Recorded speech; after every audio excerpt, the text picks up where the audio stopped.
كيف يفعل. رسولنا صلى الله عليه وآله وسلم كانت هذه حياته، كان لا يتوقف عن بذل المعروف والخير في كل لحظات حياته مهما كانت الصعوبات والمشاكل. شوفوا لما مر على امرأة تبكي عند قبر فقال اتق الله واصبري، فقالت إليك عني فإنك لم تصب بمصيبتي. مضى عليه الصلاة والسلام في طريقه فقيل لها إنه رسول الله، فذهبت إليه تعتذر. النبي عليه الصلاة والسلام ماذا فعل؟ أكمل الدرس الذي كان سيعطيها عند القبر ومنعته، كمل قال إنما الصبر عند الصدمة الأولى، كمل لها الدرس. نعم.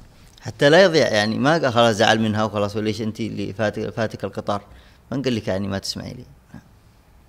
عند الموت هو يقول الصلاة وما ملكت أيمانكم.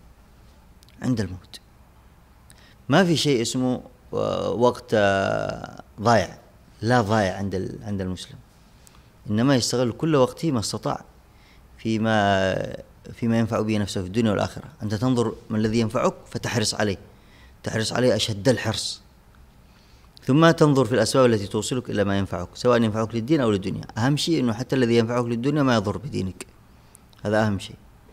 والذي ينفعك لدنياك الأصل أنه تخدم به دينك فيما بعد من أجل أن يصبح لك فيه أجر. كذلك لا نكون ماديين في حياتنا، أن يسعى الإنسان وراء رزقه، أن يدرس، أن يتخرج، أن يبحث عن وظيفة، هذا كله مطلوب، لكن لابد أن يكون الهدف الأكبر هو رضوان الله عز وجل. لأن الإنسان إذا مات سيعلم أن كل ما بذله من أجل الدنيا ولأجل الدنيا أنه كان هدفا حقيرا لا يستحق أن يبذل من أجله، لكن الذي يستحق أن يبذل من أجله هو الله عز وجل، أن يصرف الوقت له سبحانه وتعالى.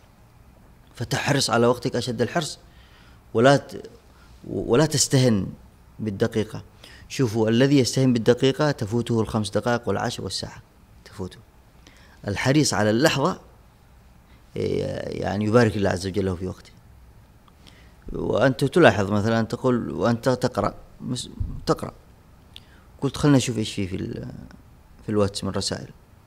الواتس أرسل لك واحد رابط فيسبوك، رحت للفيسبوك شفت المقطع، رفعت شوي شفت مقطع ثاني، أحببت أن تعلق علقت عليه، علقوا عليك علقت عليه، علقوا عليك.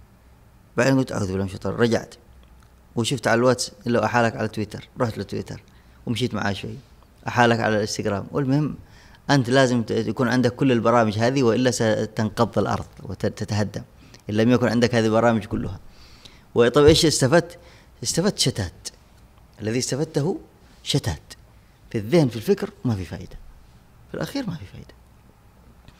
وأحثكم أظنكم قد قرأتم كتاب الماجريات لإبراهيم السكران فرج الله عنه، مهم قراءة هذا الكتاب. وهو ذكر هذا الموضوع بتركيز، ثم ذكر 5 نماذج من أشخاص كانوا غير منشغلين بما يجري حولهم كثيرا، ومع ذلك كان لهم تأثير كبير جدا على مجتمعاتهم، أو كانت لهم مؤلفات أثرت على ناس مؤثرين. نعم، ذكر 5 نماذج رائعة جدا. فهذا الأمر الأول، أنه النبي صلى الله عليه وسلم يحثك على ألا يفوتك شيء من الوقت، لأن الوقت هو الحياة، وكل لحظة تفوت منك ستندم عليها. قال الحسن البصري رحمه الله: وقذتني كلمة سمعتها من الحجاج بن يوسف على منبر البصرة يقول: إن عبدا ضيع ساعة من عمره في غير ما خلق له لحري أن تطول حسرته إلى يوم القيامة. يعني على الساعة يظل يتحسر إلى يوم القيامة، ما كانوا يضيعون شيئا. قال الحسن أيضا رحمه الله: أدركت أقواما كان أحدهم أشح على عمره من أحدكم على درهمه. شحيح على عمره أشد من شحتك وبخلك على